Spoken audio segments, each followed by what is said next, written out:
শুধু দর্শকবৃন্দ, আশা করি প্রত্যেকেই ভালো রয়েছে। সবাইকেই স্বাগতম জানিয়ে আজকে ক্লাস 12-এর থার্ড সেমিস্টারের ফিজিক্সের ইউনিট 1-এর চ্যাপ্টার 2 অর্থাৎ স্থির তড়িৎ ক্ষেত্রের চ্যাপ্টার 2 বা দ্বিতীয় অধ্যায়টা তোমাদের সামনে উপস্থাপন করছি। সম্পূর্ণ ভিডিওটি সম্পূর্ণ জ্ঞান লাভের জন্য দেখবে। পূর্বের ভিডিওগুলো যদি না দেখে থাকো, ডেসক্রিপশান বক্সের লিঙ্কে অথবা আই বাটনে অথবা তোমাদের ভিডিওর শেষে যে আইকন ফুটে উঠবে সেখান থেকে পূর্বের ভিডিওগুলো অবশ্যই দেখে নেবে।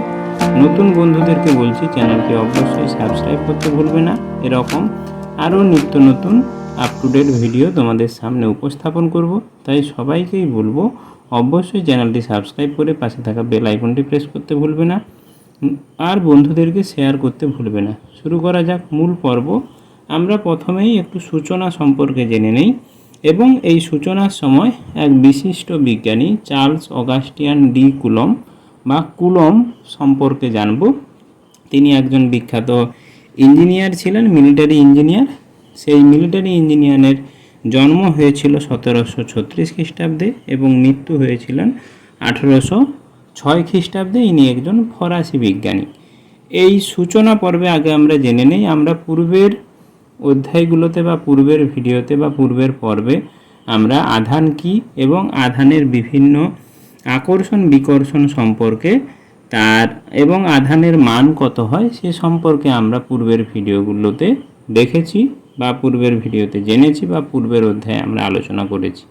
আমরা মূলত এই অধ্যায়ের কিছু গাণিতিক সমীকরণ এবং এই আধানগুলোর মধ্যে একটা আধান আর একটা আধান যদি আমি দুটো সম আধান রাখি, সেই সম আধান পরস্পরকে কী করে বিকর্ষণ করে, আর বিপরীত আধান পরস্পরকে কী করে আকর্ষণ করে।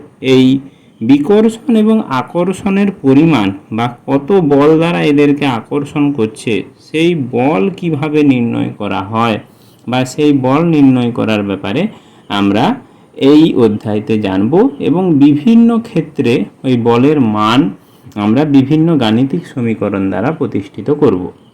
ভিডিওটা একটু লেন্দি হতে পারে, কিন্তু মনোযোগ সহকারে দেখবে যাতে তোমাদের বুঝে উঠতে সুবিধা হয়। আর সবাইকেই বলবো ভিডিওটা কেমন লাগছে তার মতামত কিন্তু দিতে ভুলবে না। যদি কোনো বিশেষ সংশোধন বা বিশেষ কোনো পরিবর্তন করার থাকে সে ব্যাপারেও তোমাদের মতামত কিন্তু অবশ্যই চাইব, তাই মতামত দিতে কিন্তু ভুলবে না। এবারে চলে আসি, তাহলে কি না সম আধান পরস্পরকে আকর্ষণ বা বিকর্ষণ করে কিনা, সেই কত পরিমাণ বল দ্বারা আকর্ষণ বা বিকর্ষণ করে সেই আকর্ষণ বিকর্ষণের বলের পরিমাণ নির্ণয় করেছিলেন চার্লস অগাস্টিয়ান ডি কুলম। সেই অগাস্টিয়ান ডি কুলম 1785 সালে তিনি একটি বিশেষ সূত্র আবিষ্কার করেন। সেই সূত্রকেই বলা হয় কুলম্বের নাম অনুসারে কুলম সূত্র। এই কুলম সূত্র কি এবং কুলম সূত্রের গাণিতিক সমীকরণ আমরা জানব। কুলম্বের সূত্র বলা হয়েছে যে দুটো আধান, স্থির বিন্দু আধান, যদি তাদের মধ্যে আকর্ষণ বা বিকর্ষণ বল ক্রিয়া করে বা আকর্ষণ বা বিকর্ষণ বল দুটি স্থির বিন্দু আধানের মধ্যে যদি তৈরি হয়, সেই আকর্ষণ বা বিকর্ষণ বলের পরিমাণ বিন্দু দুটোর মধ্যেকার দূরত্বের বর্গের ব্যস্তানুপাতিক এবং তাদের আধানের গুণফলের সমানুপাতিক, এবং এই বল যে মাধ্যমে ওই বিন্দু আধান দুটি রয়েছে সেই আধানদ্বয়ের প্রকৃতির ওপর নির্ভর করবে এবং ওই বল মাধ্যম দুটোর সংযোগকারী যে সরল রেখা সেই সরল রেখা বরাবর ক্রিয়া করে। তাহলে কুলম্বের সূত্র কি বললাম না, দুটি স্থির বিন্দু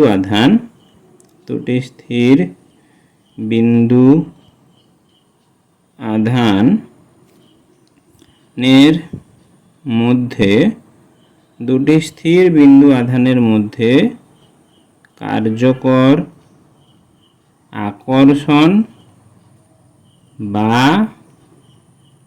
বিকর্ষণ বল তাদের আধানের পরিমাণগত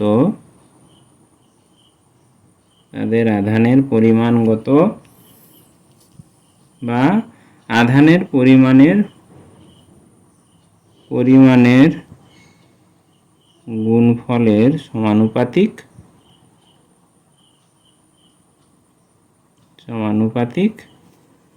ও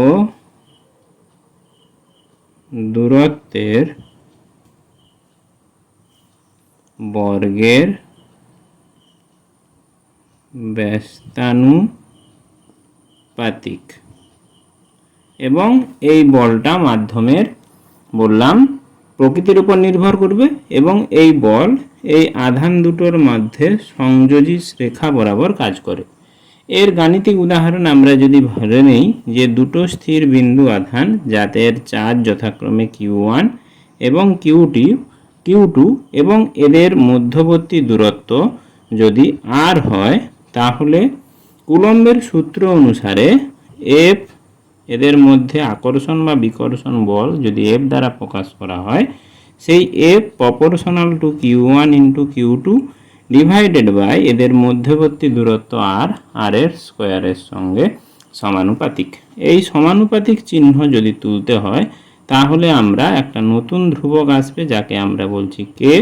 এই k into Q1 Q2 by r square, যেখানে r হলো মধ্যকার দূরত্ব আধান দুটির, Q1 Q2 হলো আধান দুটোর আধানের পরিমাণের গুণফল এবং k হলো একটি ধ্রুবক। আমরা এই ধ্রুবকের বা এই সমীকরণ থেকে সিজিএস এবং এসআই পদ্ধতিতে k এর কি মান হয় সেই মান আমরা জানার চেষ্টা করব। আমরা প্রথমেই চলে যাই এসআই পদ্ধতিতে k এর মান কি হবে বা k কি বলা হয়। k কে বলা হয় এসআই পদ্ধতিতে কে শূন্য মাধ্যমের তড়িৎ ভেদ্যতা বলা হয়। কে বলা হয় না কে যে এসআই পদ্ধতিতে কে এর মান বা এসআই পদ্ধতিতে কে যে রাশিমালা পাওয়া যায় কে সমান হয় 1/4 এপসাইলন 0, যেখানে এই ই এর মতো বাঁকা চিহ্নটাকে বলা হয় এপসাইলন 0। এই এপসাইলন 0 কে বলা হয় তোমার শূন্য মাধ্যমের তড়িৎ ভেদ্যতা। শূন্য মাধ্যমের কি বলা হয়? তড়িৎ ভেদ্যতা। শূন্য মাধ্যমের তড়িৎ ভেদ্যতা বলা হয় এপসাইলন 0 কে, বা এপসাইলন 0 কে বলা হয় শূন্য মাধ্যমের তড়িৎ ভেদ্যতা। শূন্য মাধ্যমের তড়িৎ ভেদ্যতার মান এসআই পদ্ধতিতে এপসাইলনের মান হয় 8.854 into 10⁻⁻12 coulomb square newton inverse metre to the power -2। এইটা হলো এপসাইলন 0-র মান। তাহলে সেখান থেকে আমরা কে সমান পাই, ওই মানগুলো বসিয়ে যদি এপসাইলন 0-র মান বসালে কে এর মান পাবো 9 into 10⁻⁹ newton metre square coulomb to the power -2। কারণ এটা উল্টে যাবে, উল্টে গেলে যেগুলো ছিল -2, যেগুলো মাইনাস ছিল সেগুলো প্লাস হয়ে যাবে, প্লাসটা মাইনাস হবে। তাহলে একক হলো newton metre square coulomb to the power -2। আর কে এর একক বা এসআই পদ্ধতিতে এই কে এর কিন্তু একক আমরা পেলাম, সেটা হলো newton metre square coulomb to the power -2। এবারে এটা তোমরা যদি বলো যে কিভাবে এসেছে, দেখো এই সমীকরণে আমরা যদি বসাই যে কে সমান ছিল, এখান থেকে পাবো এই উপরের সমীকরণ থেকে আমরা কে সমান পাবো কিন্তু Q1 Q2, ওটা এপাশে এলে কি হবে, উল্টে যাবে। তাহলে কে সমান পাবো F into R square divided by Q1 into Q2। আমরা জানি এসআই পদ্ধতিতে এফ এর মান কিন্তু নিউটন, আর বা দূরত্বের কিন্তু মিটার, তাহলে মিটার স্কোয়ার। আর যেহেতু কুলম্ব এসআই পদ্ধতিতে চার্জের বা আধানের একক, তাই কুলম্বের গুণ করলে কুলম্ব স্কোয়ার। তাই এই কুলম্বটা যদি উপরে উঠে তাহলে এককটা হয়ে যাবে newton metre to the power metre square coulomb to the power -2। এইভাবে কিন্তু এসআই পদ্ধতিতে কে এর একক আমরা বের করতে পারলাম। এরপরে সিজিএস পদ্ধতিতে আমরা কে এর মান জানার চেষ্টা করব।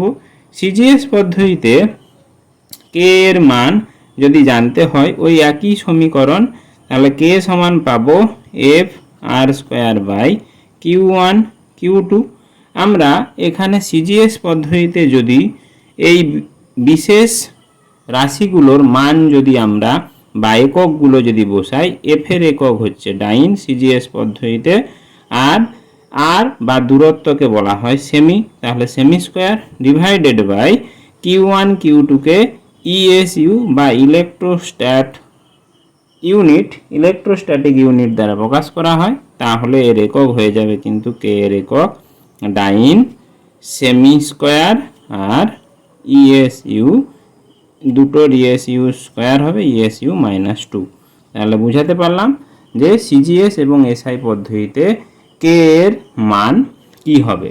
আর সিজিএস পদ্ধতিতে এই কে কে 1/স্মল কাপ্পা বলা হয়, এই স্মল ক্যাপিটাল কে সমান 1/স্মল কে হয়, এবং শূন্য মাধ্যমের ক্ষেত্রে এই স্মল কে বা পরাবৈদ্যুতিক ধ্রুবকের মান 1 হয়। সেই এক সমীকরণে যদি বসানো হয় তখন সমীকরণটা মোটামুটি হবে এফ সমান Q one Q two by R square, কেবলমাত্র কে এর মান কে সমান 1/কাপ্পা, কাপ্পার মান যেহেতু 1 শূন্য মাধ্যমের ক্ষেত্রে, তাই বা শূন্য মাধ্যমের পরাবৈদ্যুতিক ধ্রুবক আমরা সিজিএস পদ্ধতিতে এর তড়িৎ ভেদ্যতা বা পরাবৈদ্যুতিক ধ্রুবক হচ্ছে 1 ধরা হয়। তাই সিজিএস পদ্ধতিতে যে সমীকরণটা দাঁড়াবে এফ সমান Q one Q two by R square. আশা করি তোমরা বুঝতে পারলে। এরপরে আমরা আধানের পরিমাণ সম্পর্কে জানব বা আধানের একক সম্পর্কে জানব, আধান পরিমাপের একক, আধানের একক জানব, আধানের একক সম্পর্কে জানব। আধানের একক সম্পর্কে জানার জন্য সেই দুটো পদ্ধতিতে আধানের একক সম্পর্কে জানব, সিজিএস এবং এসআই পদ্ধতিতে।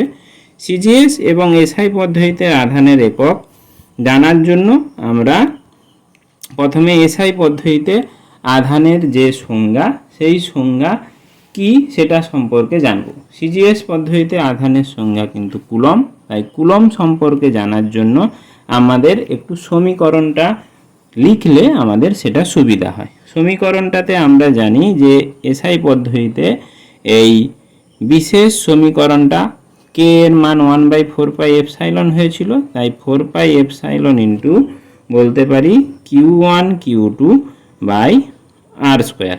আমরা এখানে যদি বিশেষ মানগুলো একটু বসাই তাহলে এখান থেকে এই কিউ ওয়ান স্কোয়ারের মান বা কিউ ওয়ান কিউ টু যদি কিউ ওয়ান সমান কিউ টু হয় এবং এর মান যদি 1 ধরি, তাহলে 1 করার জন্য আমাদের একটু জিনিসগুলো একটু জানলে সুবিধা হয় কি করে এর মান 1 হবে। আমরা 4πε0 আগে কিন্তু আমরা জেনেছি যে এর মান 1/4πε0 বা কে এর মান এসআই পদ্ধতিতে 9 × 10⁹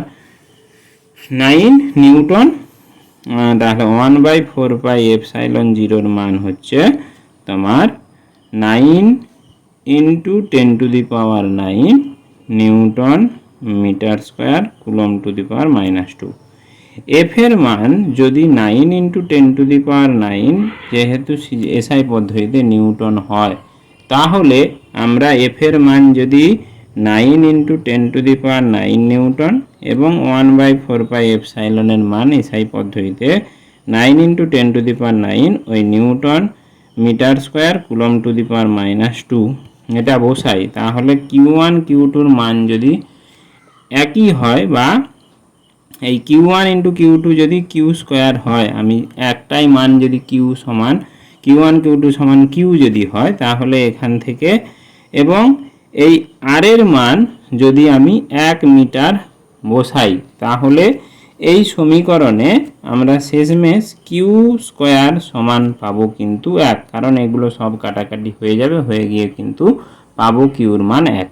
অর্থাৎ এই কিউর মান 1 এবং এই সমীকরণে এই মানগুলো যদি কাটাকাটি করা হয় শেষের একক কিন্তু কুলম স্কোয়ার হবে, সেখান থেকে কিউ সমান পাবো 1 কুলম। সি তাহলে এই 1 কুলম্বের সংজ্ঞা আমরা এখান থেকে দিতে পারি সিজিএস পদ্ধতিতে আধানের একক যে 1 কুলম্ব, সেই মানটা বলতে পারি যে দুটো যদি আধান সেটা দুটো সমপরিমাণ বিন্দু আধান তাদের মধ্যবর্তী দূরত্ব যদি 1 মিটার হয়, দুটো সমপরিমাণ বিন্দু আধান তাদের মধ্যবর্তী দূরত্ব 1 মিটার এবং এদের মধ্যে আকর্ষণ বল 9 × 10⁹ নিউটন হয় এবং সেই বিশেষ ব্যবস্থাটা যদি শূন্য মাধ্যমে হয়ে থাকে বা বায়ু মাধ্যমে হয়ে থাকে, তখন এই দুটো আধান পরস্পরকে 9 × 10⁹ নিউটন বল দ্বারা আকর্ষণ করে এবং এর মধ্যবর্তী দূরত্ব যদি 1 মিটার হয়, তখন বলতে পারি ওই দুটো সমপরিমাণ বিন্দু আধানে 1 কুলম্ব পরিমাণ চার্জ রয়েছে বা 1 কুলম্ব চার্জ রয়েছে। তাহলে 1 কুলম্ব চার্জের যে সংজ্ঞা সেটা আমরা বলতে পারি দুটো সমপরিমাণ বিন্দু আধানকে শূন্য স্থানে বা বায়ু মাধ্যমে 1 মিটার দূরে রাখলে এরা যদি পরস্পরের ওপর 9 × 10⁹ নিউটন বল প্রয়োগ করে, তবে প্রতিটি বিন্দু আধানকে 1 কুলম্ব আধান বলা হয়। তাহলে তোমরা আশা করি বুঝতে পারলে এসআই পদ্ধতিতে কুলম্বের সংজ্ঞা কি করে দেওয়া যায়। আজকে এইখান পর্যন্তই, আবার পরবর্তী ভিডিওতে দেখা হচ্ছে। ধন্যবাদ, নমস্কার।